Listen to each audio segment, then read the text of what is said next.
All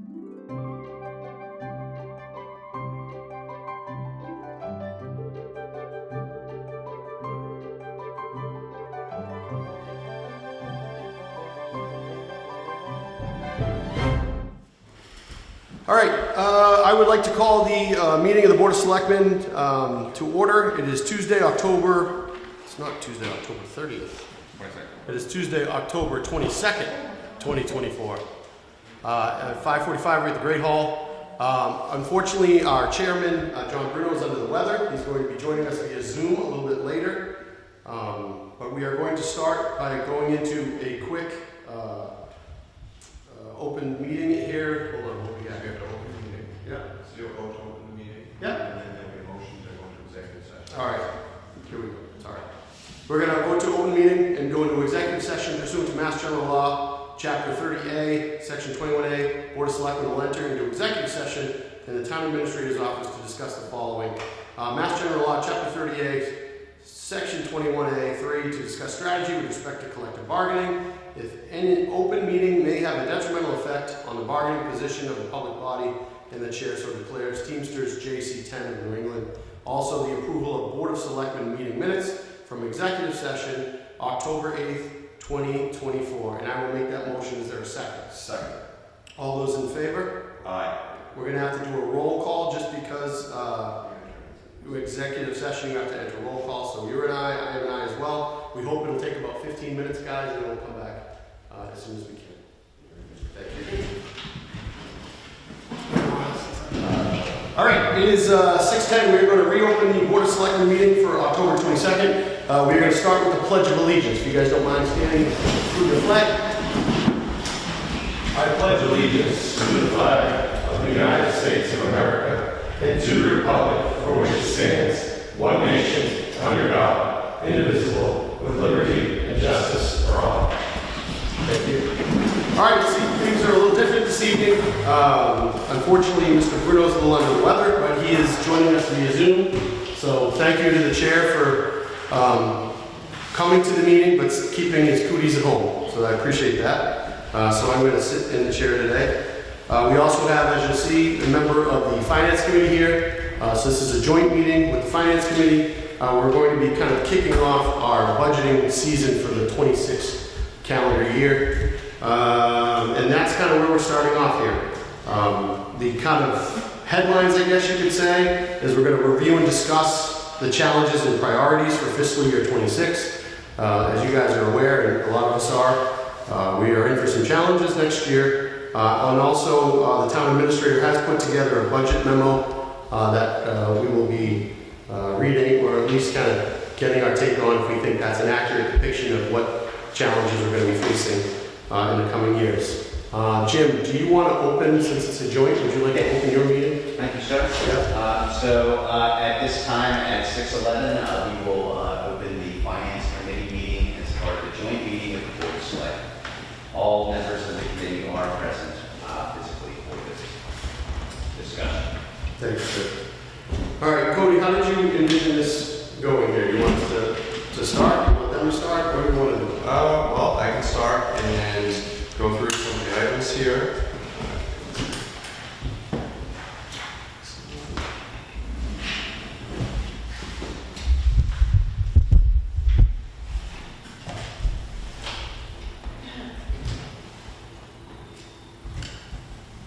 So this is something, that particularly I started when I got here. I think it's good to get the both groups together at the start of budget season. A few things that we've done differently, and last year we started this. We start earlier in the budget season process, so we start one of the earliest in the state actually. Halifax is now in the budget process. And I think it's because we really added a level of thoroughness to our budget reviews that doesn't exist in a lot of places. Really just is a kudos to the Finance Committee, to our departments. So it's good to have a kickoff meeting, particularly set expectations, any challenges, priorities that the board would like to, Selectmen would like to relate to the Finance Committee, things that they want to see in the represented in the next budget for fiscal 26. Different things to that nature, and then we'll go through, review the budget memo. This is a document that's drafted annually. You'll notice it looks similar to last year, although there's a few differences. I tried to give a little bit more of a realistic financial outlook to everybody. You know, our departments have, they know, we have monthly department head meetings. None of this is a surprise to them. I'm continuously updating them on these things. So, but again, I think it's good to have this kickoff meeting, meet a couple times throughout the budget process, keep each other updated, both committees, and obviously the culmination is the presentation of the finance committee's final budget, and then the selectmen have it on the warrant, and then it goes to town meeting. So I thought, yeah, it's a good kickoff. I don't know if there's any comments, questions on just the process in general before we dig into the actual memo. That might be a good place to start. No questions? Anybody? Bueller? So, as I mentioned last year, we did change the process, particularly with the finance committee, so the finance committee has liaisons, as you all know, to departments. And historically, liaisons would meet with the departments, look at the budget requests, okay, looks good, and then we'll go to the full finance committee for review. And at that point, that's really when the work started, like reviewing it and maybe making changes, edits. What I noticed is there wasn't really anyone with a big picture of the town going into that. So, you know, let's say Jim has 4 or 5 departments. When he's looking at those budgets, they look good, right? Okay, these requests make sense, they look good. But how do they look at the grand scheme of what else is being requested with the priorities of the selectmen and the priorities of the community as a whole? So what we started doing last year was the liaisons still meet with the departments, and myself and the town accountant were included, and we really worked and started refining those budgets right there at those meetings. So when it got to the full finance committee, it was really a polished budget request. And I mean, the finance committee can speak to it, I think it went well last year in discussions with the committee. We're going to follow that same process. But this is kind of, the idea of this meeting is set out the process for the year, and if there's things that you want to change that you didn't like, and then same with the selectmen as far as how you saw the process go from the outside per se, if you'd like to see things done differently or specific priorities. I'll get into the actual financial picture momentarily, but that's just a summary of the process as a whole, particularly a couple of members, so just wanted to do that. Any questions, comments, or anything like that? The process worked well last year. One meeting, 2 meetings, and then with the different departments, dialed things down, made some adjustments, and then brought it into the full committee. And I thought it went really well. I really did. And a better understanding of the overall budget as we were moving along, instead of just department one at a time. I also feel like we on the town side had a lot of stuff buttoned up pretty early. February maybe, is that right? Yeah, I think on the town side, we pretty much had a full budget that we could have presented in February. Yeah, it's impressive. And I know the thing that threw us for a loop last year was the school budget. And it does appear that you guys are taking steps to try to get at least an early jump. I know, you know, the school has to wait on their state numbers, but it looks like you guys are at least kind of tackling that as much as you can, given where we are in the process. I think so. Yeah, I definitely think so. And I also love that you're asking departments to take a 10% reduction, looking in what their feasibility is for a 10% reduction in each department, just to brace folks for possibilities down the road. Okay, so I guess with that, we can jump right into the memo. So I provided everyone with a draft memo. I apologize, I did not update the year, so obviously it'll be October 24th, 2024. Again, like I said, it's similar to last year with a few differences. And just to give you guys an outlook of the financial picture of the town, if you've spoken with me regarding the financial picture of the town since I've been here, you know that I've been saying that fiscal 26 is going to be the start of a challenging couple of years for the town. When you look at new growth projects that we have coming down the line, it's limited. To give you somewhat of an idea, new growth 3-4 years ago was around the $300,000 range. This year, for fiscal 26, we're anticipating about $80,000 in new growth.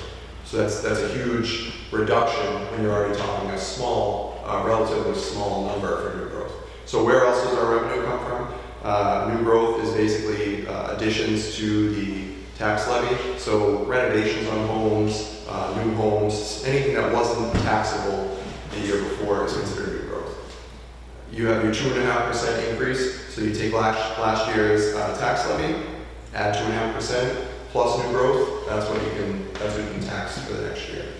And you see in here, we're estimating about $495,000 in new revenue with that 2.5%. I already said we're anticipating about $80,000 in new growth.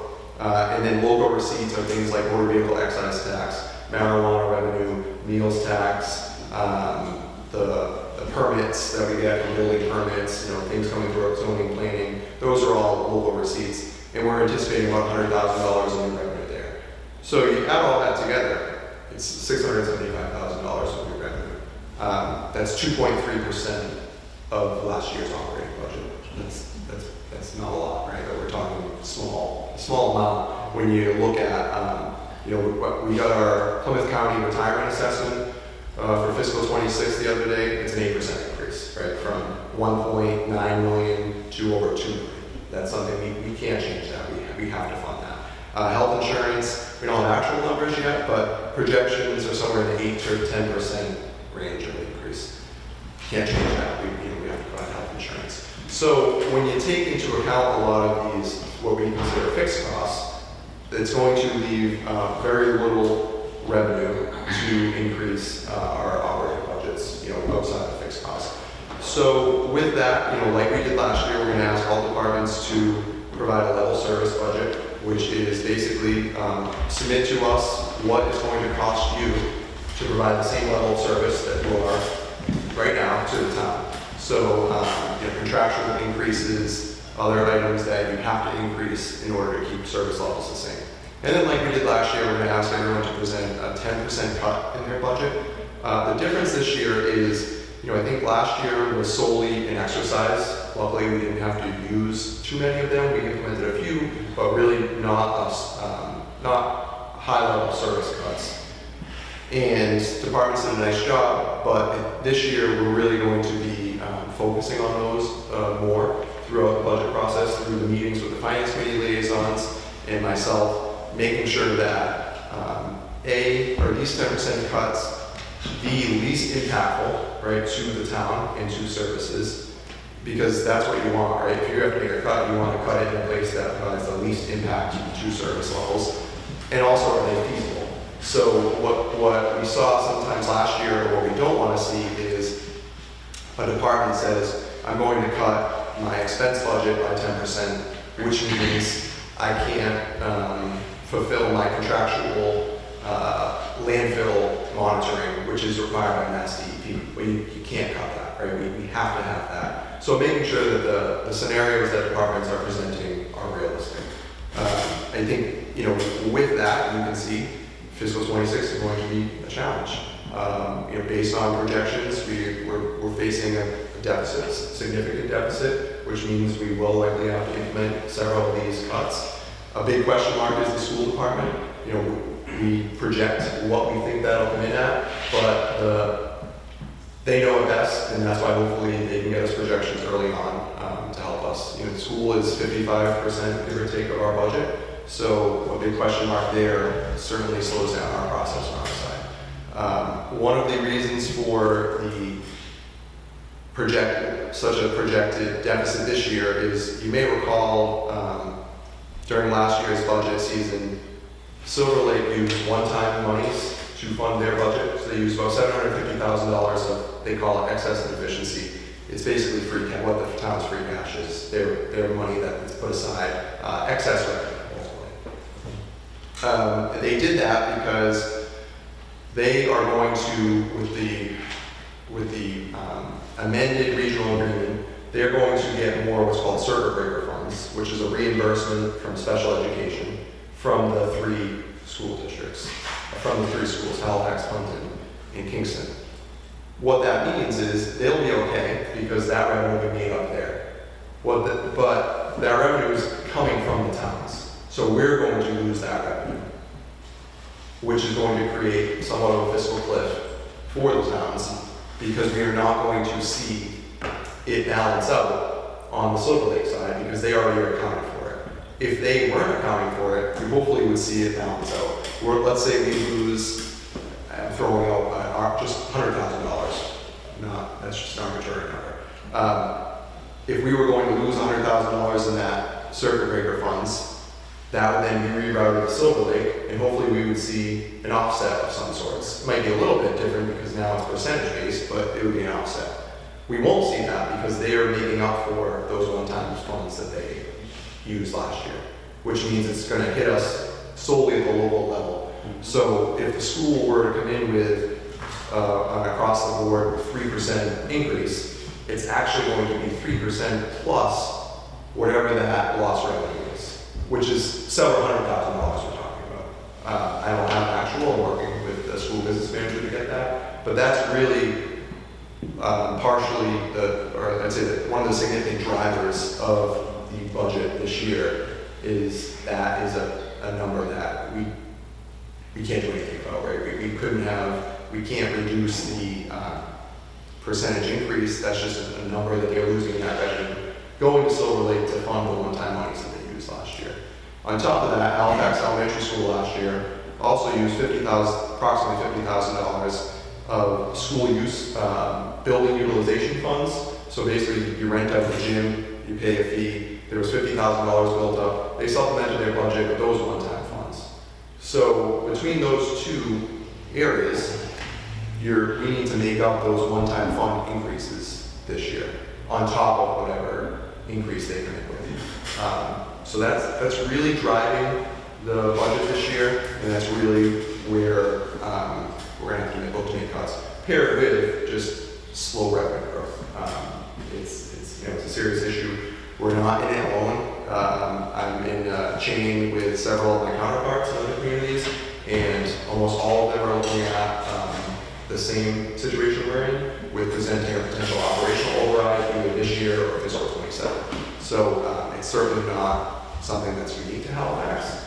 It's just something that we are having to deal with, partially because of the stunted new growth. In state aid, we don't anticipate state aid to increase significantly either. You're seeing the revenue at the state level isn't great either, and that typically will correspond with the state aid that they give us. So that's kind of the outlook for the budget season, but I'm more than happy to kind of answer questions or. When do we Do you want to just use the mic? Some people have voted for you guys. Use your mic. The bottom green button turns it on. Wait till it's turned. Got it. Yep. When do we expect to know that circuit loss number? Do we have any idea when that's going to come into us? I do not have a date at this point. I'm working with the schools to try to get that number. It's hard because it's a reimbursement, which is why we benefited ultimately this year, because we don't have the expense of that this year, because that was Silver Lake through the amended regional agreement. But you get reimbursed for the year before, so we don't have the cost this year, but we're getting that revenue this year. And again, I'm not a school finance whiz, so I'm really relying on the administrative team over there. They are aware that this is a big issue for us. It could be a big issue for us, and they know as soon as they have any data available that they're going to provide us with. Yeah, and so I guess what I'm curious about is, so last year we saw it where we were kind of scrambling to get numbers on the school budget overall. We already talked about that here. I guess my real question is, do we expect that circuit breaker number to come in at that same time? So if we have issues getting real numbers from school committee on the overall budget, is this a part of that, or is this separate and distinct, or at least below this unknown? It should really be a part of their overall budget, because they take that into account when they request the budget from the town. They say, okay, we need $7 million, and we've already offset our cost of $7.5 million with $500,000 in circuit breaker. Yeah. So they will need to know it when they start preparing their budget request to the town. And they know that it's a serious concern for us. And particularly, it's going to affect all 3 districts, but Halifax at a little bit of a higher level because we had a higher percentage of special education, which means we were getting more of those circuit breaker funds. So it's going to hit us a little bit harder percentage-wise than it will the other districts. They'll certainly see the same thing because, again, it's going to be an offset there too, and then Silver Lake, they're going to lose that revenue because it's going to go to Silver Lake and they've already accounted for it, but it's really going to hit Halifax on us.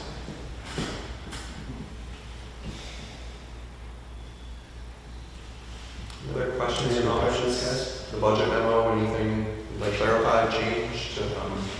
Well, I would like to know if we can get the budgets from the town departments earlier than December 15th. I mean, it's a matter of management and financial management that the department head should be keeping an eye on this. And if they're doing it appropriately by forecasting out what they're going to spend, I know the schools said they already encumbered all their salary money, so that's out of the budget, so now we can see the actual spend moving forward. I'd like to get these numbers earlier so that we can work with them, because if there's an issue, we send it back, it's just going to take that much longer to get it back, and then we're going to be that much closer to town meeting before we can really work on it. And Cody, you and I both know that with the one department we dealt with, we had to go back and forth 3 times just to get an understanding of where the money's going. Instead of just writing out, I need this much money, thank you very much. So that's going to be, hopefully there was a learning curve last year that we don't have to go through this year. Yeah. But I think in anticipation of human nature, we'll probably still have to do it to some extent anyway. I think so. We can certainly try to make it sooner, and just to be, quite frank, most of it will fall on me at this point. We don't have a town accountant, we have an acting town accountant, we're a consulting firm, but they're really not involved to this level. And most of our departments don't individually project out, their expenses. That really is something that I do for the town as a whole. Okay. So, we can request that it come in as soon as possible, but I can tell you, even with my early conversations with many of our department heads, they have said that they're going to need to sit down and need significant assistance with developing their budget and cuts this year. And where it's going to go out at the end of October, 6-7 weeks probably is Okay, but then that's where they should be leaning on their liaison, right, from the finance committee. We all have our... Which they will, with those meetings and getting together and meeting on those things. I think in order to hopefully get the best product that we can off the bat, it makes sense to provide a little bit more time to get those in. And I think we've shown on the town side that we can work through that. Once we get those in, we can start working through those rather quickly. The big concern really is the school and getting Well, that. it's 51% of our budget. So, that's going to be that's a roadblock at this point. So, and I will say, we've had several meetings with them, myself and the town administrators from Plimpton and Kingston. We do have a plan, I mentioned earlier, a joint meeting on December 12th with the finance committees and school committees. They have vowed to get us preliminary budgets in January, which, again, it's not as early as I would like, but it's a step in the right direction. And we'll meet with them regularly throughout the process. So at the very least, they know where we are. And the idea is they can take that into consideration, and the school committees can take that into consideration. And rather than maybe present a budget with a 6% increase off the bat, they'll know that's not something that we can afford. So pare that initial request down. Don't bother coming to us with this request that we can't. Right. And I'd really like to avoid the little piece of paper on the day of town meeting being school budget. So that's just no way to run, on business. So I agree with Jim, but I also understand what Cody's saying, where it may be hard for departments to come up with true numbers or true projections that early on in the process, because we're not even at that point halfway through the fiscal year, right? But I think as a committee, what we should strive for is to find ways to get a lens into their actual spend year to date, leading up to that point. So, so if we're looking mid-December at getting budget numbers, we should be able to see at least Q1 sometime either now or early November. Absolutely. So if we can sit down and review Q1, that will give us an idea of what the trend is looking like for each of the departments, including school, right? They should be bundled into this. But if they can't, we have to, our challenge is we have to find ways to see the numbers without forcing them to give us inaccurate numbers by giving them a shortened deadline. You know what I'm saying? So that's my only recommendation, is we find a way that we get exposed to the actual spend for at least Q1 in advance of the budgets coming into us in December. I will say too, to Jim's point earlier, one of the things that we've changed this year through the process is, historically, town meeting approves an expense budget, right? And then there's subcategories. It doesn't get approved, but our departments use subcategories. And historically, it was just thrown in kind of into whatever subcategory because the money was there. We've actually appropriated funds to each subcategory now. So we should actually be able to get a better idea of what the money's actually being spent on without having to look at these invoices and see what is it, where is it going. So I'm not going to say it's perfect because it's the first year that many people are doing it, but it's certainly a step in the right direction and a big improvement where we can start to actually look at data and it be reflective of what's actually going on within those See what the subcategories. money is actually being spent on and how it's being managed and things of that nature. That's just, as Jim mentioned a minute ago, good business. Tracking that cost right down to the subcategories to understand what it is and where it is and why we're doing it this way. Or do we need to do that? Do we need to have that kind of money available? Do we have to utilize it in another fashion somewhere else? Absolutely. All right, we know we're gonna have to roll up the sleeves and get creative. But I sing your praises before and I'll do it again. We have a great finance committee, and whether the waters are calm or rough, I'm okay with you guys tackling it. So let's go, let's do it. Anybody else? Mike? Oh, he took the bait. I'm just trying to think proactively, and I'm sure we have, and you have. Was there anything we could have done to look at the circuit breaker versus the school thing and make sure it doesn't happen next year or the year after? What's that potential? The problem is it's outside of our control, right? So it's a vote of the Silver Lake School Committee that made that decision. We have no authority over kind of how they, so E&D, their excess and deficiency is under their control, and they chose to appropriate it that way. I can tell you at the time, I did let the administrative team over there know that I didn't think it was a great idea, just like, there was a suggestion brought up that we use ARPA funds last year, something in our budget. You never want to use one-time funds for an operating budget, right? It creates this fiscal cliff.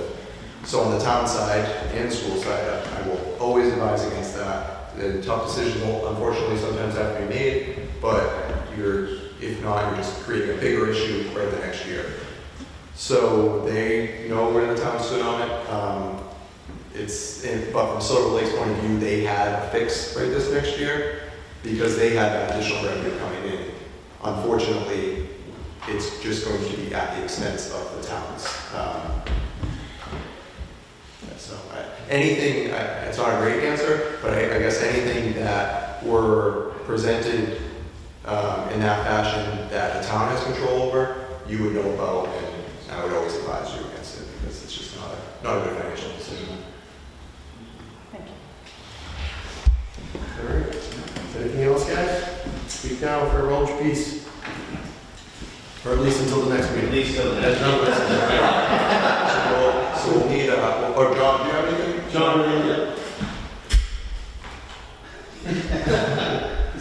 do you need any comments, Mr. Chair? You all set? I'm good. I don't have any questions yet. Okay. So I would ask that both groups vote to approve the budget memo for fiscal year 26 to all departments. All right. I read it. Tom, you read it? Yes. I will make a motion that the Board of Selectmen accept the memo to all department heads, boards, and committees for the fiscal year 2026 operating budget guidelines. That's second. All right, we'll need a roll call vote. Mr. Pratt? Yes. Mr. Bruno? Yes. Mr. Seelig is a yes, passes unanimously. Sure. All right, for the Finance Committee, can I have a motion to approve the budget memo as written? So moved. Second. You, all in favor, say aye. Any opposed? There you go. All set. Awesome. All right, and if you want to, you can vote to adjourn your crew if you'd like, or you can stick around. So can I have a motion to adjourn the Finance Committee meeting portion of the Board of Selectmen meeting? So moved. Second. All in favor? All right. Thank you much. Thank you, guys. Appreciate you guys coming in. All right. Okay, our next appointment is not until 6:45, so we have a couple minutes here. Tom, if we want to get going on maybe some of our awards and commitments here. I move to rescind the vote taken on 10/8/2024 for the following. Ambulance commitments 9/30/2024 through 10/6/2024 for $143,619.10. Second, we'll do a roll call vote. Mr. Pratt? Yes. Mr. Bruno? Yes. Mr. Seeley's a yes. Passes unanimously. I move from approval of the following warrant, vendor warrant number 34 for $273,255.58. That's a second. Roll call vote. Mr. Pratt? Yes. Mr. Bruno? Yes. Mr. Seelig is a yes. Passes unanimously. I move to approve the following warrant and commitments. Payroll warrant number 35 for $468,577.22. Vendor warrant number 36 for $186,885.30. Total holding warrant number 37 for $165,917.72. And ambulance commitments 9/30/2024 to 10/6/2024 for $52,817.55. Second, Mr. Pratt? Yes. Mr. Bruno? Yes. Mr. Seeley's a yes. Passes unanimously. All right, we're going to move down. I think we can do A here, Cody, in the time we have. Yes, so Integrated mixed unit contract. you're not approving the contract per se. The terms of the contract were ratified a year and a half ago. This is just the integrated contract. So when we approve a new contract, you have what's called, we do a memorandum of agreement. It outlines all the changes, and then that's it. And then we integrate the contract. It's taken some time because there were several MOAs prior to this past contract that need to be integrated. So it's final, it's all set. All those MOAs have been integrated, and it really just needs the board signatures. You can see the union already signed it. But again, there's no changes that you're voting on, you're just voting on the integrated. Voting on putting it all together. Exactly. Okay. Entertain a motion to approve the integrated mixed unit contract. I'll make that motion to approve the integrated mixed union contract. Do I have a second? Yes. Second. All right. Roll call vote. Mr. Pratt? Yes. Mr. Bruno? Yes. Mr. Seeley's a yes. Passes unanimously. All right. Do we have time to do government study? Okay. We're going to go on to letter B, updated government study committee charge to 6 members. Yep, so this is, we had the government study committee charge, which initially called for 5 members at large, but this, I believe the board previously voted to have 6 members. So this just updates the charge to 6 voting members, so it's consistent with what you voted for membership. Yeah, I would agree. I think we have 6 solid candidates, so in my opinion, it makes sense to change the charge to a 6-member committee. So I'll entertain a motion for that. I would make that motion to update the government study survey to allow 6 members to be in charge for the government study survey. Okay, and do I have a second? Yes. Second. All right, roll call vote. Mr. Pratt? Yes. Mr. Bruno? Yes. Mr. Seeley's a yes. Passes unanimously. All right. Alewife Restoration Committee update and name change request. We have Mr. Gillespie here. Jeremy, do you want to come to the mic and just speak to what you'd like to see? Yes, we wanted to change the name to River area instead of Alewife, because a lot of people don't know what Alewife is. Can you just turn the mic on, Jeremy? Oh, There should be a button on. button on the back. When it turns green, Jeremy, it's on. You'll see like a gray. Might be on the bottom. Well, I don't get paid enough to do this. There you go. Anyway, so, yeah, first thing we had, we wanted to change it to the River area, because most people know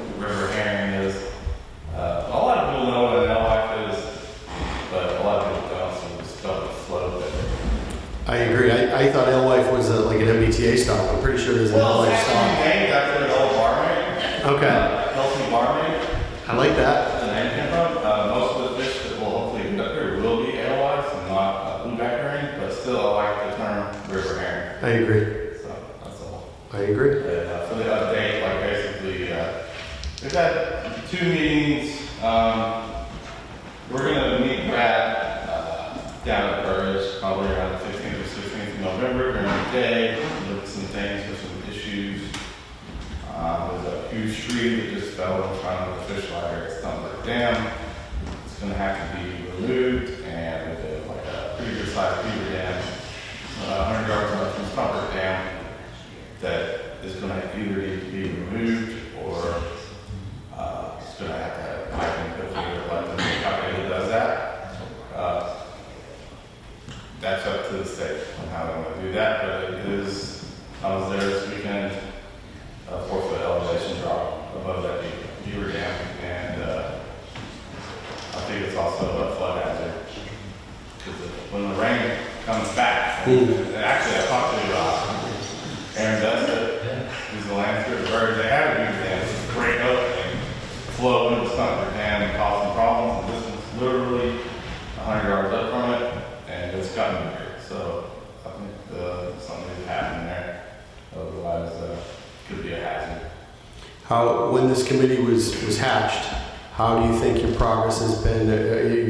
You happy with how things are going? Well, ahead of schedule, behind schedule? How do you think it's Brad's going? not happy, but not because of us, because of what's going on the other side. I mean, he's Bridgewater, but you know, they invested a lot of money and time in putting that fish ladder there, and the flow is just not there. I think something changed with the natural flow through Robbins Reservoir, when that levee burst. So something's different. I mean, the last couple times I've been there, it's been dry as well, and there's no water flowing in this Pawtucket. So I'm not sure, but I know the dam owners got everything through to make improvements, rebuild the dam. It's going to actually divert water back to where it goes. So this is the way to see. Well, I appreciate the efforts. One other thing to add, I was going to provide this in my announcements, but this is fitting. So in partnership with the Division of Marine Fisheries, the town was awarded a $25,000 grant from the Taunton River Watershed Alliance to fund an investigation on the status of 2 stump brook culverts at Elm and Furnace Streets. And this, again, the end goal is to restore efforts of the migratory fish, aquatic life, and healthy stream flows in the Setauket and Stump Brook. So, Yeah, that's good enough. We'll see more funding come through for that. We're actually eligible for funding from NOAA for that, and if you've ever been down to see that infrastructure, it will not be in good shape. So, and it's also a risk to the town, honestly, the way that it's set up right now, because it's collecting debris, it's not being cleaned, and the best thing you do is just open it up, let everything flow through. I think it'll be good. yeah. So this grant will, once completed, will hopefully allow us to pursue further grant funding to actually take action on some of these areas. Good. I know it's a passion project of yours, Jeremy, and I appreciate what you're trying to do for everybody. So I thank you for your time and efforts. Yeah, you're welcome. And do we want to, I will entertain a motion to change the name from the Alewife Restoration Committee to the, what's our new name? The River Herring Restoration Committee. The River Herring Restoration Committee. I would make that motion to change, I would make a motion to change from Alewife Restoration to River Herring Restoration. Do I have a second? Yes, second. All right, Mr. Pratt, Yes. Mr. Bruno, Yes. Mr. Seelig, yes, passes unanimously. All right, we're a little bit late here. We have a couple of guests here that we'd like to introduce. We are going to have a joint meeting with the Zoning Bylaw Review Committee. Do they gentlemen want to come up to the table? Just so that it's easier for folks. There's microphones here on the sides. A lot of familiar faces.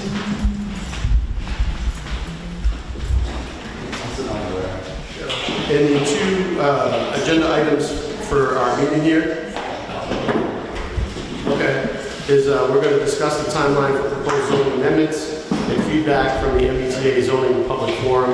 Mr. Chair, if you don't mind opening your meeting. You can break it up a little bit, say it again. I was just going to say, could you open your meeting of the zoning bylaw review committee? Yeah. Still not hearing what you said.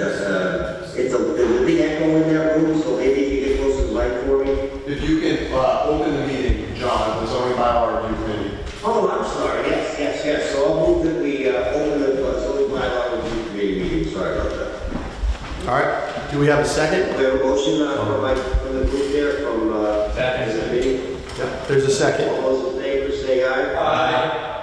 I think we got to do a roll call, John, because you're on Zoom. Sorry. Mr. Gillespie, Here. Mr. Walters, Yes. Mr. Johnson, Yes. Mr. Joy, Yes. and I vote yes also. Thank you. And just a reminder, guys, just because we're being recorded, if you don't mind, I know it's kind of awkward, but using the microphone, we can hear you, but the people at home won't be able to hear you. Okay. All right.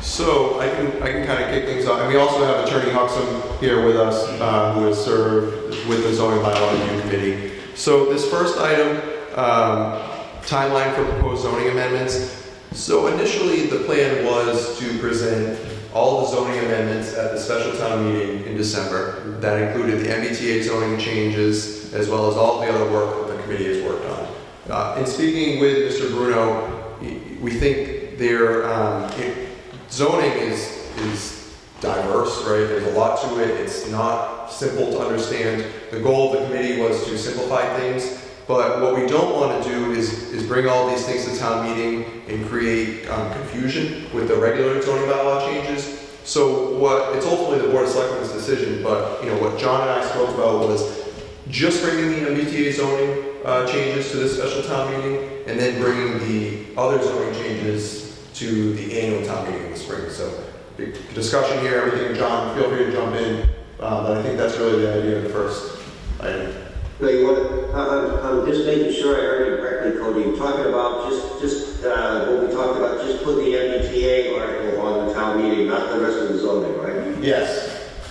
Yeah. So I agree 100%. First of all, I don't think we have enough time to put the whole zoning thing out for the public enough so that they have a chance to review it and be ready to discuss it. I also think that most of the stuff in the zoning bylaw change is, I don't think, controversial. I mean, maybe it is, but I don't get it as controversial. And I wouldn't want to have a controversial issue like the MBTA issue kind of override careful consideration of the zoning bylaw changes. We put a lot of time and effort into trying to make the new zoning bylaw proposal something that is easier to read, easier to work with, and does address certain problems or certain holes that we had in our system. So I don't think it's a good idea to mix the two. And I think the MBTA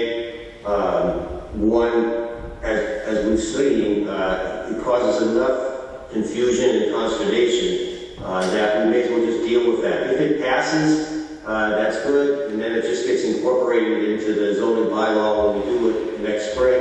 If it doesn't pass, we don't have to worry about it. And the other thing is that MBTA one is time sensitive. We have to make a decision by the end of this year. The other zoning changes, we don't have any time limits on them, so. Yeah, that was my question, and John just answered. It seems like obviously the MBTA, we need to go one way or the other by the end of the year. I guess in your committee's estimate, is it okay if we, I don't want to say punt, but if we push those off to spring? Yeah, I feel personally. Sorry.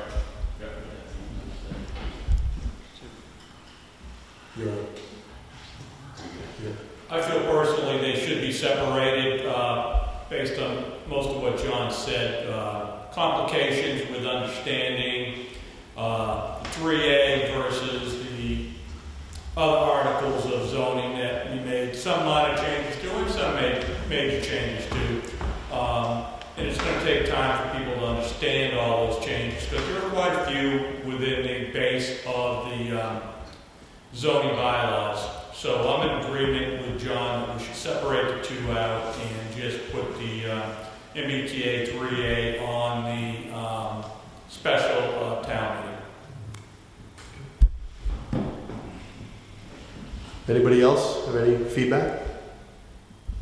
No? Yeah, like I said, the only thing that has a time frame on it is the MBTA one. That's the only reason we're holding a December town meeting is because of that MBTA time requirement.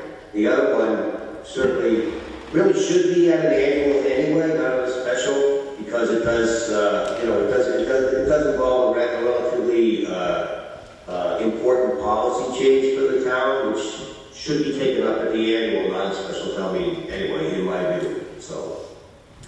Yeah, if I could just jump in to kind of echo a couple of different thoughts here. I mean, if we didn't have the MBTA 3A zoning law, we wouldn't have a December special meeting anyway. So the work that was done by this committee would have been voted on the annual meeting in May anyway. And that work, by the way, was substantial and valuable. And I'd hate to see it get clouded with separate issues. So I applaud the work by the committee, and I think separating the two is a good idea for a number of reasons, mostly highlighted already. All right, so I think hearing those comments, I think the Board of Selectmen would be comfortable taking a vote to basically just discuss the zoning bylaw review for the MBTA at the special town meeting on December 16th. Correct. I made that motion, yes. Do I have a second? Second, yes. All right, it's going to take a roll call vote. Mr. Pratt? Yes. Mr. Bruno? Yes. Mr. Selig's yes, passes unanimously. The next item on the agenda here is feedback from the MBTA zoning public forum.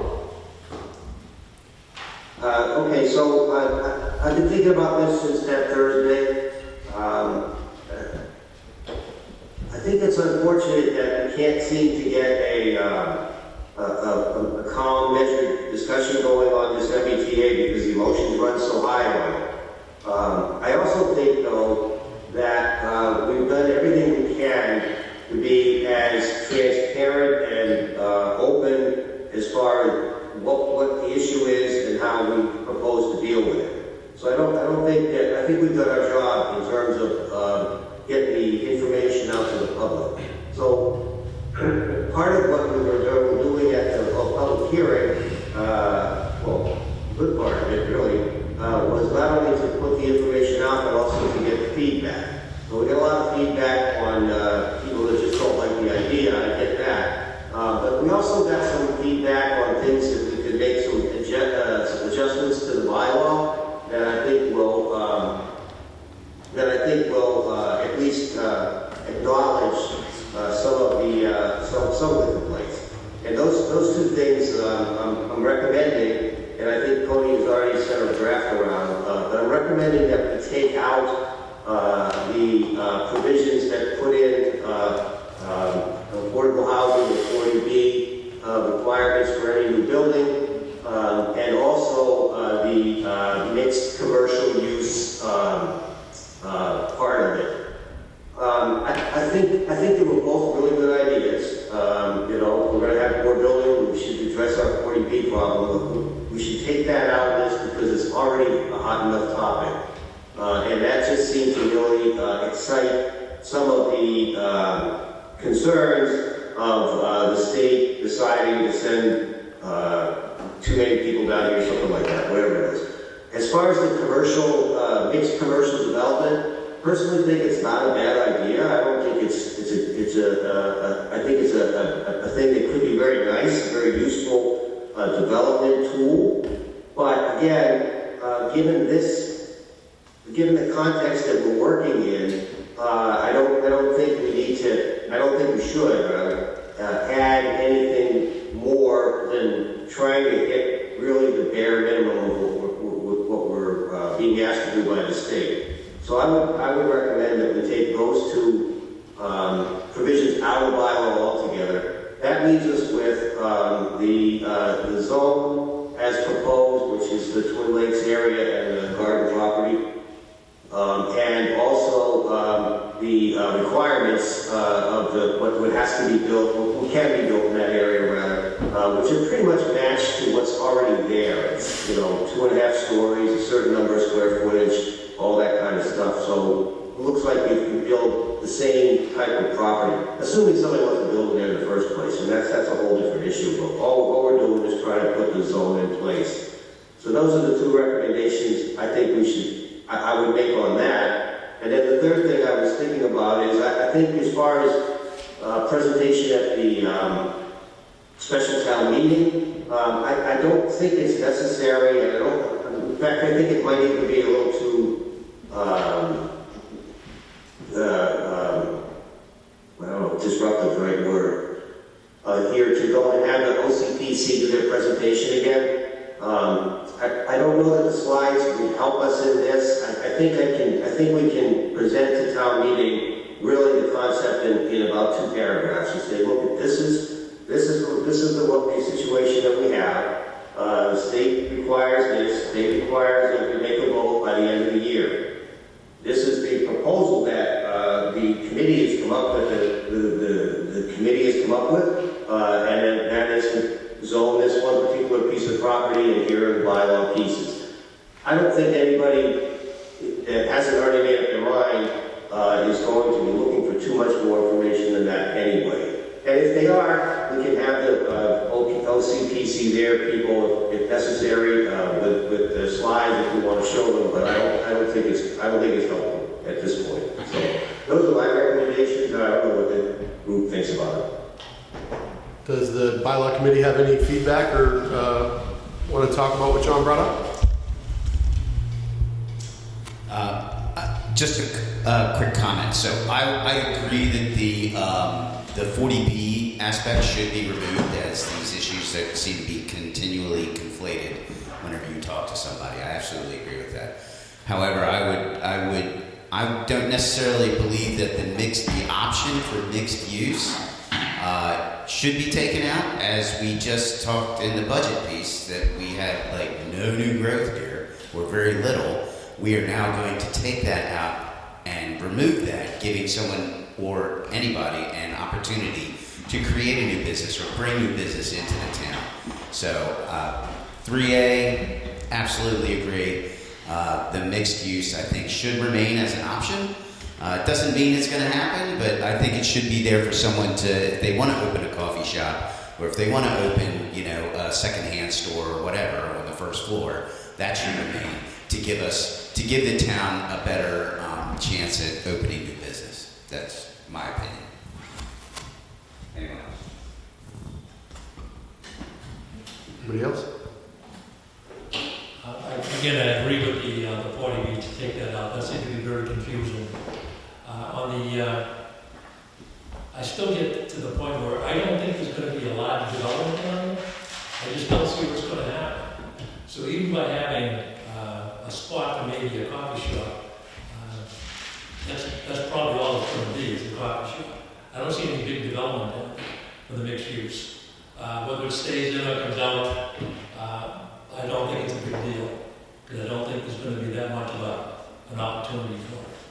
I mean, leaving it in, it leaves it open that something could be built there, but taking it out doesn't, I don't think it's going to mean anything for the amount of land that's there that someone could build on. I mean, I know we talked about roughly 9 acres, but it's not a 9-acre plot. It's only small acres that, area that's going to be developed. So either way, I'm fine with it. Just one point of clarification. The affordability requirement that's being spoken about to remove is not 40B. So just so it's clear, 40B, Chapter 40B is a different state law that developers can utilize to build affordable housing. But the affordability requirement is just an affordability requirement. It's not 40B. 40B is separate. It's another form of affordable housing, but it's not a 40B. So even if you left the affordability requirement in this, and someone built that, it would not be a 40B. It would just be 1 unit out of every 10 has to be affordable in perpetuity. So I just want to clarify, because I think there's some confusion with that too. You're correct. All through all of our last year's meetings, there was no mention of putting 40B down. No. Right. Just- So someone could hypothetically put a 40B there now if they wanted. Right. Chapter 40B allows you go to the zoning board of appeals and apply for a comprehensive permit. Understood. So but this would allow multifamily housing as of right, market rate multifamily housing, and in the initial bylaw, the state allows for up to 10% to be required to be affordable. And initially, the group had recommended that, but it's not a 40B. Correct. We agreed on 10% affordability, not a 40B project. Correct. Right. Just want to make sure everybody in town understands that. 40B was never on the table down there. No. Regarding the MBTA 3A. No, right. It's just 40B is it's complex. So a lot of times when people hear affordable housing, they associate it with 40B. Understood. But this is not 40B. This is not ever proposed a 40B. It was simply an affordability requirement. Correct. To meet the requirement that the town doesn't currently meet. Yeah, it was viewed as a beneficial aspect to Yes. it because the town is supposed to have 10% of all year-round housing units be affordable, and we're at like 2% right now. So, and that's why you're susceptible to a 40B development is if you're not at that 10% threshold. Correct. But just so everybody understands, there's no 40B down at the train station. Correct. Just to dovetail what Jim said, I do think that I'm okay with mixed use down there. Again, whether or not something gets developed or not is still in the ether. We have no idea. But our growth is tough here in Halifax, very tough. So the location, we are right next to a train station, perfect spot for a coffee shop, for somebody grabbing something before they get on a train. I would hate to limit us.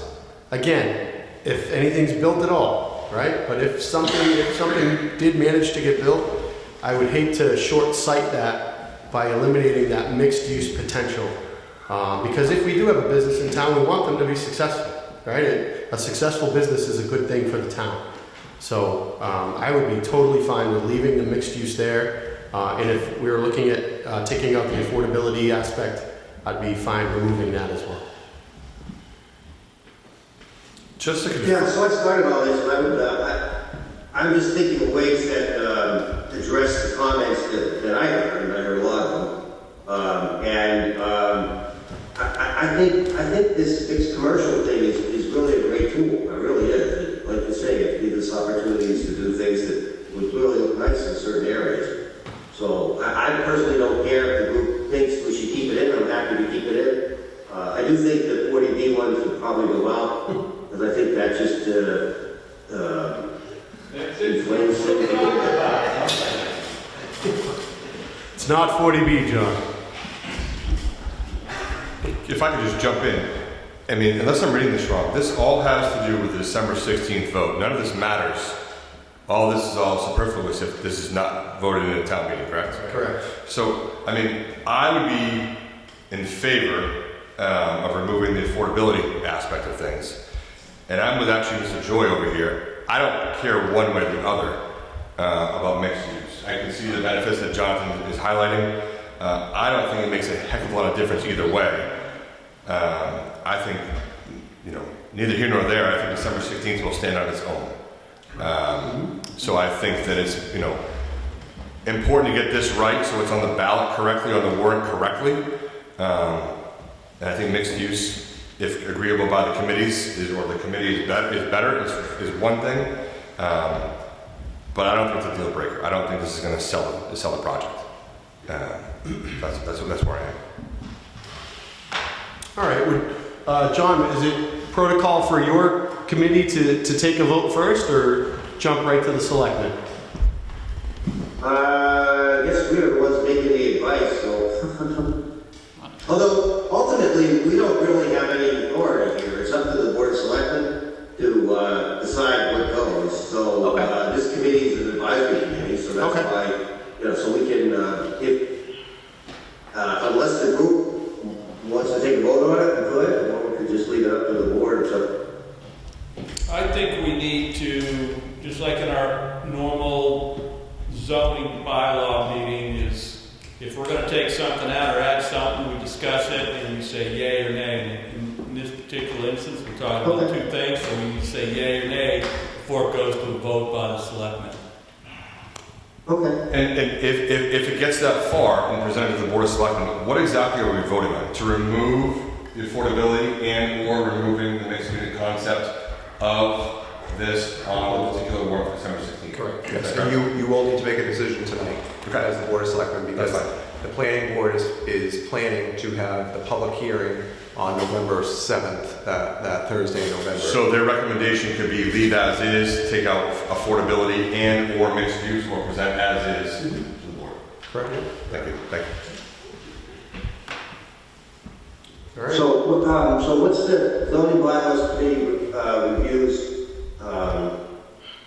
view on this? And I apologize a little bit because there's a lot of echo, so it's a little hard for me to hear some of this. But if I heard everybody correctly, you want to leave the mixed use in and take the 40B out, is that correct? Let's start with the 10% affordability. It's not 40B, it's 10% affordability. I'll make a motion to remove the 10% affordable housing component of the MBTA 3A. Second. All right, do we have a second? We did. Yeah. All right, we have a motion and a second, so Mr. Gillespie? Nay on that. No? Okay. I think we Mr. have a Walters? reason to put that in there. Whoops, I'm sorry, say that again? I believe we had a good reason to put that requirement in there, because we have a lot of other high-density housing in which that requirement is not in there. And it only, not that I think anything's going to get built there, I'm not kind of opposed to anything being built in the watershed, any new buildings. But the reason we put that in there is because we have a safe harbor with affordable housing, and if you're going to have somebody build high-density housing, why not have a 10% requirement? That way it at least goes towards our percentage, because we made mistakes in the past that will come back to hurt us eventually, because there's nothing stopping anybody from coming in and buying property and making 40B right now, and they can bypass all of our zoning. So I like the 10% affordability requirement. That's all. Okay, so your vote is no, right? Correct. Okay, Mr. Walters? I vote to remove the affordable housing clause. Well, I'm sorry, now yes or no? Yes. Yes. Yes, okay, Mr. Johnson? Yes. Mr. Joy? Yes. And I vote yes also, so passes by majority. Okay. Now, is that all we want to do? We don't want to address the mixed use part. Is that the consensus from this group here? Or does somebody want to make a motion to take that out? I won't, but if somebody wants to, we could. I don't think. So does anybody on your committee want to remove the mixed use aspect of your plan? I'm seeing no here, John. Yeah, all right, so it sounds like that's all we're going to do. We're just going to take the affordability part off of it and leave the mixed use in. Okay, so that would be our recommendation to the board. Okay. And while I do hear Mr. Gillespie's concerns about that and agree to a lot of it, I will kind of go to the folks that spent the year doing this and looking at the majority vote. So I will entertain a motion to remove the affordability component to the MBTA zoning plan for the special election, special town meeting, December 16th. On the motion, I vote yes. Discussion? Sure. Discussion. Yeah, I would just echo this. I think that I've made my thoughts on the topic, not tonight, but separately, pretty clear, and I'm not going to rehash any of those. I applaud the work that was done for a great amount of time by a whole committee, and I know Jeremy, who I respect, has voted differently. I would support the majority in removing the 10% housing on that. They've done great work.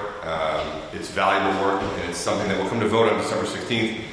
And I would just keep in mind, other of their work will come to pass in May, which I think is also critical. So just because you're against or for or against one thing, doesn't mean unilaterally you're against or for the other thing, which I think is a separate thing. So I would vote with the committee applauding their work, while recognizing Jeremy's deference to it. So I would give that a second. Okay, I believe Mr. Bruno made the motion, Mr. Pratt made the second. I will do a roll call vote. Mr. Pratt? This is just 10% housing. Correct. Yes. Mr. Bruno? That's to take it out, right? Take Correct. out the affordable housing? Correct.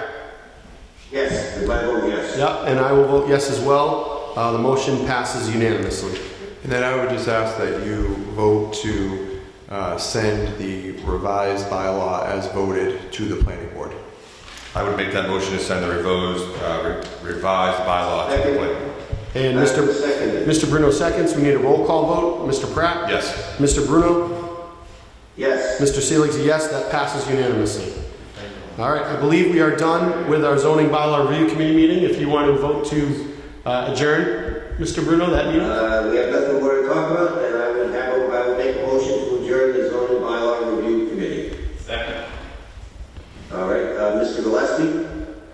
Second. Yes. Yes. Mr. Walters? Yes to adjourn. Mr. Johnson? Yes to adjourn. Yes, and Mr. Joy? Yes. Thank I you. vote yes, so that's unanimous. Thank you, gentlemen. Again, and I appreciate all the work you guys have put into this. Thank you. Thanks, Rich. Thank you, guys. All right, we are running late. I apologize to our next guests here, but this is a fun one. This is when you look at the agenda, you always have items that you get excited to see, and this is by far the highlight of this one tonight. No offense, anybody. But we have Mr. Aiden Murray and Mr. Shane Devaney here to talk about their Eagle Scout project proposals. Mr. Mullen, I know, is here as well. Do you want to take the mic, Rob, or let the fellas do it themselves? Whatever you guys want to do. Who's up first? Who's up first?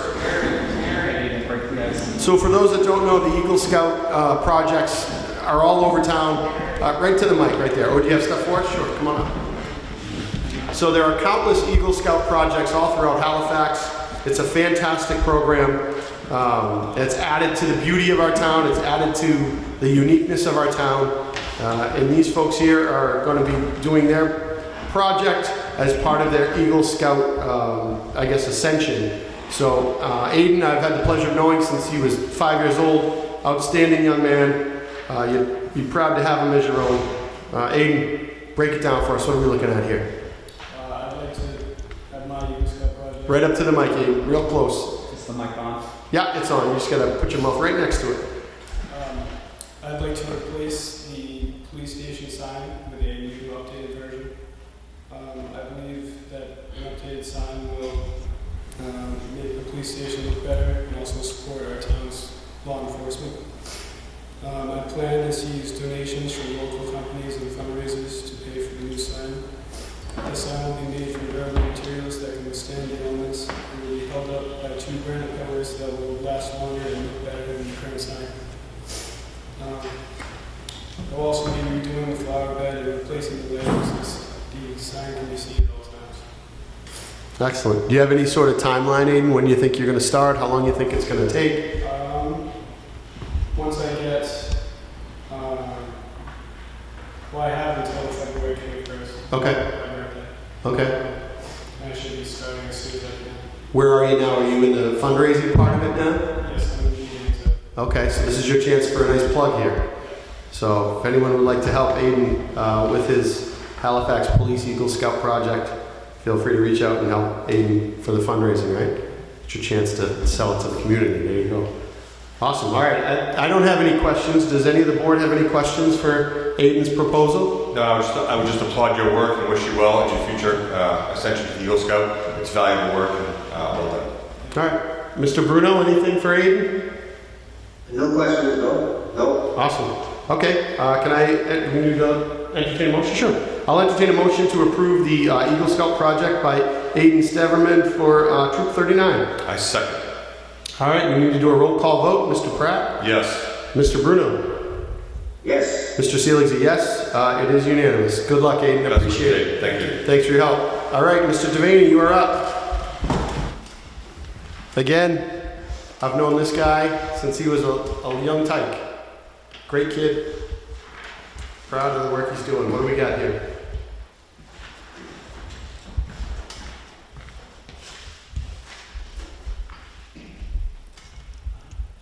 You got this. You're good.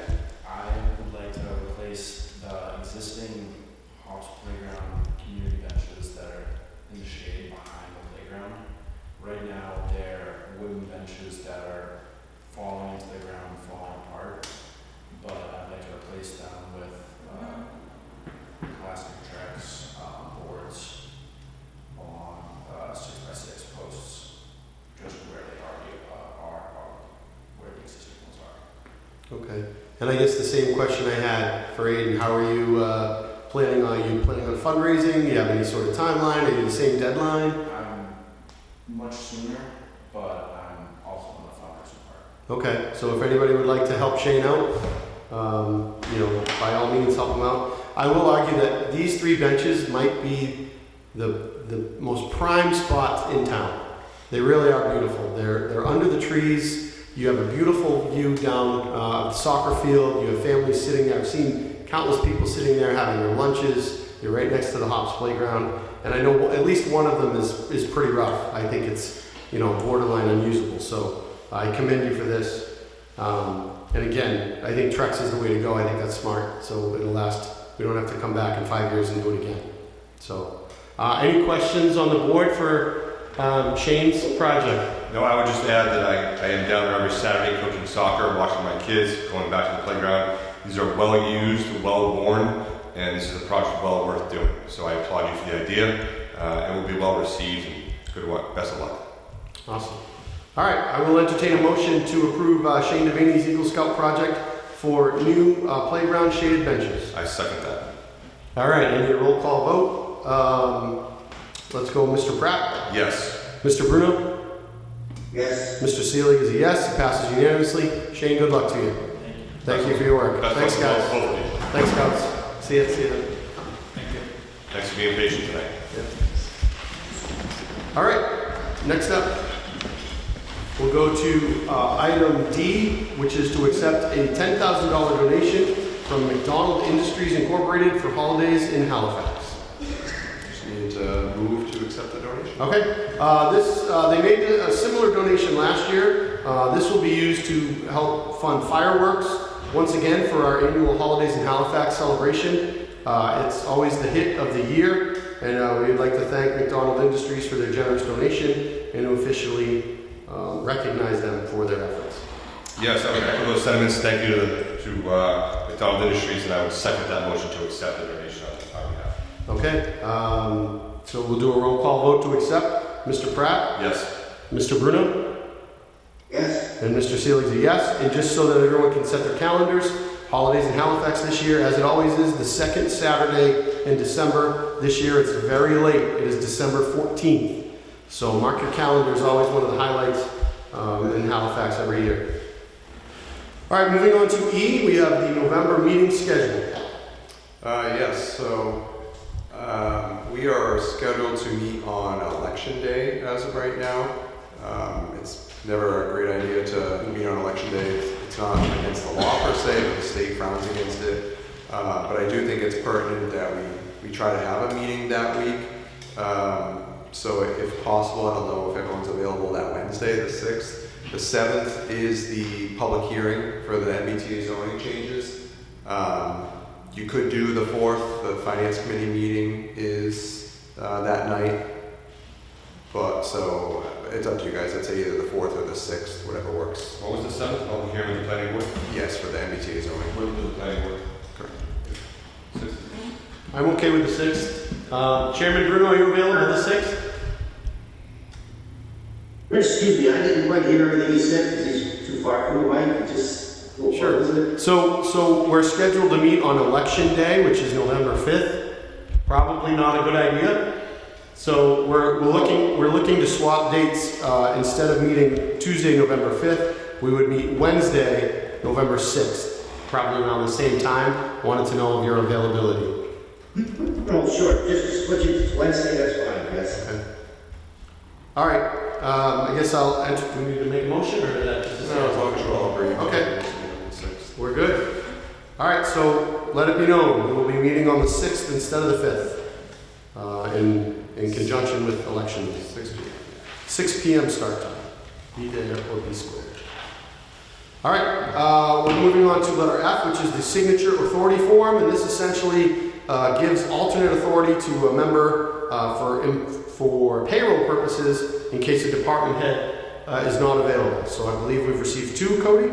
Yep, we have one from library. It would be Maria Bumpus, who's the assistant director. And then the other one is for the Historical District Commission, and Kevin Shea would be the, and theirs is, I don't know why they have this. They don't have payroll. We don't need this. Do we want to hold off? Did they have one for the next page? Is it one for the vendor? No, this is just a payroll one. So if they have a vendor one, we'll have them resubmit that, but I just realized it's for payroll, so If we switched it, gave the wrong one. The wrong form, maybe? Yeah, I'll go check it. so we can disregard this. All right. Or just the library. So we'll just do the library. All right, so I will entertain a motion to make Maria Bumpus the signature authority form alternate for the Holmes Public Library. Second. All right, all those in favor, Mr. Pratt, Yes. Mr. Bruno, Yes. Mr. Seelig is a yes, passes unanimously. We are going to skip over the Historical District Commission. All right, moving on to G, approval of Board of Selectmen meeting minutes.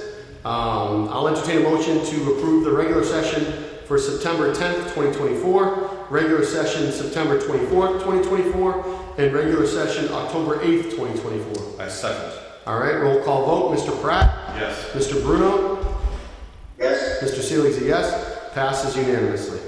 All right, on to old business, updates on MBTA zoning. No further updates other than what was discussed tonight. Like I said, the public hearing for the planning board is November 7th. That'll start getting advertised this week. That'll be in the newspaper in the next few weeks. We'll have it online, so on and so forth. And again, this is a legal requirement. Any zoning changes, the planning board needs to hold a public hearing, and then they are asked to make a recommendation on it. They don't have to, but they are asked to make a recommendation on it. And then that recommendation will be included in the warrant. The warrant closes on November 4th, so any petitioned articles would have to be in by November 4th. All that information is posted online, and you guys actually already voted to close the warrant when you voted to open it. So that'll automatically close November 4th. As a reminder, if anyone's looking for petitioned articles, a special town meeting requires 100 signatures, not 10 like an annual town meeting. So that's the MBTA stuff. As far as staffing and operations, I was going to mention that grant that I mentioned earlier, but I already mentioned that. The other grant notification I have is we received a $50,000 grant from the Department of Energy Resources to fund feasibility and engineering design for the electrification of Halifax Elementary School. So you may recall there's been ongoing conversations about adding air conditioning at the elementary school due to not great ventilation. It gets very warm, particularly in part of some of the buildings. So heat pumps is something that we're looking at.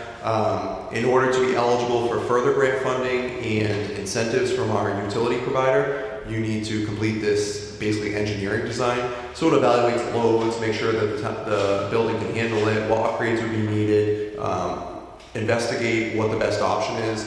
So you've been seeing a lot of this air source heat pumps, which is the air, but you're actually seeing a lot more water. It's water heat pumps basically, which would allow you to keep some of your existing infrastructure. So they'll evaluate all of this. And again, this is a $50,000 grant, so it will not cost the town anything, but will open us up once complete to potentially millions of dollars in grant funding to actually do the project when the time comes. Was this through Kathy or was this through you? Or It's a team approach. Kathy and I worked with National Grid on this and the team over there, and Kathy has some great contacts. So yeah, it was a team approach, but Kathy's was kind of the one that pushed over the finish line. Fantastic. And just to circle back, Cody, really quick on the public hearing on MBTA, going to be well attended. Are we thinking here? It will be here. Correct. Okay, so it'll be in the Great Hall. Okay. That is pretty much it. We are hiring an assistant collector. That job posting is out. We're still looking for a town accountant. If anyone knows anyone interested, submit a resume. Excellent. All right. Anything else for the board before we move to adjourn?